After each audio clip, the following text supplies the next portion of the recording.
নমস্কার বন্ধুরা, সবার স্বামীজি থেকে পাঠ আজকের পর্বে আপনাদের স্বাগত জানাই। শুরু করব আজকের পাঠ। নমশ্রী যতিরাজায় বিবেকানন্দ সুরায়ে সচ্চিদ সুখ স্বরূপায় স্বামিনে তাপহারিণে।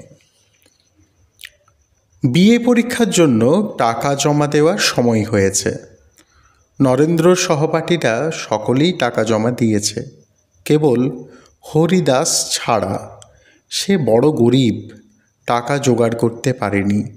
শুধু পরীক্ষার ফি নয়, 1 বছরের বেতনও বাকি। হরিদাসের পক্ষে ফির টাকাটা কোনো মতে দেওয়া সম্ভব, কিন্তু 1 বছরের বেতন দেওয়া অসম্ভব। সব শুনে নরেন্দ্র এগিয়ে এলেন। তিনি জানতেন এরকম বিশেষ ক্ষেত্রে টাকা মুকুব করার ব্যবস্থা আছে, আর তা আছে কলেজের বৃদ্ধ কেরানি রাজকুমার বাবুর হাতে। ছেলেরা যখন টাকা জমা দিচ্ছে, নরেন্দ্র তখন রাজকুমার বাবুর কাছে গিয়ে বললেন, মশাই, হরিদাস দেখছি মাইনেটা দিতে পারবে না। আপনি একটু অনুগ্রহ করে তাকে মাফ করে দিন। তাকে পাঠালে সে ভালো রকম পাশ করবে, আর না পাঠালে সব মাটি।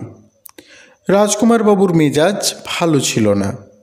মুখ বিকৃত করে বললেন, তোকে জ্যাঠামি করে সুপারিশ করতে হবে না। তুই যা, নিজের চরকায় তেল লেগে যা। আমি ওকে মাইনে দিলে না দিলে পাঠাবো না। নরেন্দ্র চিন্তায় পড়লেন। তার নিজের পক্ষেও অত টাকা জোগাড় করা কঠিন, অথচ তাড়াতাড়ি টাকা জোগাড় না করলে বন্ধু পরীক্ষায় বুঝতে পারবে না। কি করা যায়? মাথায় তার একটা বুদ্ধি খেলে গেল।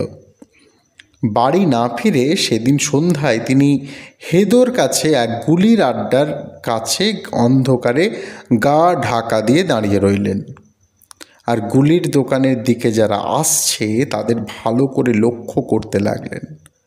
হঠাৎ নরেন্দ্রনাথ অন্ধকার থেকে বেরিয়ে একজনের সামনে গিয়ে দাঁড়ালেন। রাজকুমার বাবু। নরেন্দ্রনাথ জানতেন রাজকুমারবাবু প্রতিদিন ওই গুলির আড্ডায় নেশা করতে আসেন। নরেন্দ্রনাথকে দেখে রাজকুমারবাবুর মুখ শুকিয়ে গেছে। সুযোগ বুঝে নরেন্দ্রনাথ বললেন যে হরিদাসের মাইনেটা যদি তিনি মুকুব না করেন, তাহলে তিনি তার নেশার কথা কলেজময় ছড়িয়ে দেবেন।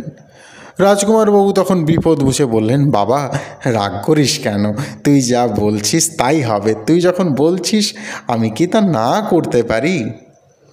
কার্যসিদ্ধি হয়েছে দেখে নরেন্দ্রনাথ ফিরে চললেন। তিনি চোখের আড়াল হতেই রাজকুমারবাবু এদিক ওদিক দেখে গুলির আড্ডায় ঢুকে পড়লেন।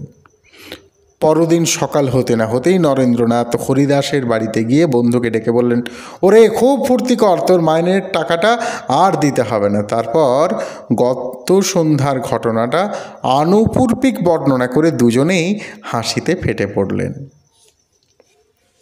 আজকের পাঠ এই পর্যন্ত। সবার স্বামীজির এই পাঠ আপনাদের ভালো লাগলে অবশ্যই চ্যানেলটি সাবস্ক্রাইব করে পাশে থাকবেন। ততক্ষণের জন্য শুভরাত্রি। সকলে ভালো থাকুন। ঠাকুরমা স্বামীজি আপনাদের সকলের মঙ্গল করুন, আমাদের সকলের মঙ্গল করুন। আজ এই পর্যন্ত।